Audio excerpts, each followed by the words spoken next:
Hello friends, good morning. तर सकाळी मस्त 6 वाजले आणि इवाने मस्त अशी आंघोळ वगैरे केली आणि इवा अशी रेडी होऊन कुठे जाते सांगतो तुम्हाला. आणि इवा मस्त असं गॉगल वगैरे घेतल्यानंतर मग असं हा व्ह्यू बघा, सकाळचा 6 वाजले असतं, मस्त हिरवागार होता आणि इवा मस्त अशी गाडीवर वगैरे बसली. तर आम्ही कुठे जातो सकाळी सकाळी 6 वाजता. तर हा व्हिडिओ तुम्ही शेवटपर्यंत बघायला विसरू नका आणि हो, सबस्क्राईब करायलासुद्धा विसरू नका. तर आम्ही पोचलो सकाळला 6 वाजता दीक्षाभूमी इथे. मस्त इवाच्या डॅडीला सुट्टी होती, तर चला म्हटलं मॉर्निंगला असं मस्त सगळ्यांनी आंघोळ वगैरे केली आणि आम्ही मस्त असं फिरायला सकाळी सकाळी आलो. कारण सकाळचं वातावरण खूप सुंदर असं होतं. आणि मग काय, इवानी अशी आतमध्ये एंट्री वगैरे केली आणि सगळं शांत होतं, कुणीच आतमध्ये नव्हतं, आम्ही फक्त तिघं होतो. आणि खूप सुंदर असं ना शांत वाटत होतं. इवानी मस्त बाबासाहेबांना आणि भगवान गौतम बुद्धांना असं हात जोडून वंदन वगैरे केलं.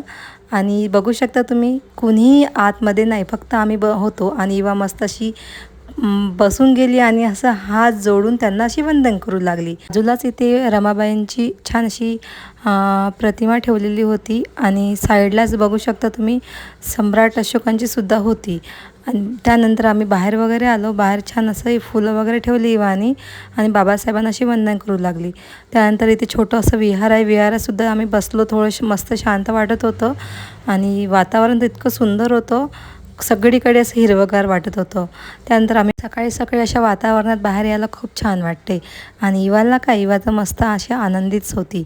इकडे तिकडे अशी मस्त फोटो वगैरे तिचे काढले. मग नंतर आम्हाला भूक वगैरे लागली. मग फेमस साऊथचे इथे अप्पे आम्ही खाल्ले, तर खूप टेस्टी होते ना खूप. तर संडेला तिथे खूप गर्दी वगैरे राहत असते असं मी ऐकलं. इवा असे छान छान व्हिडिओ बघायला विसरू नका. चला भेटू उद्याच्या ब्लॉग.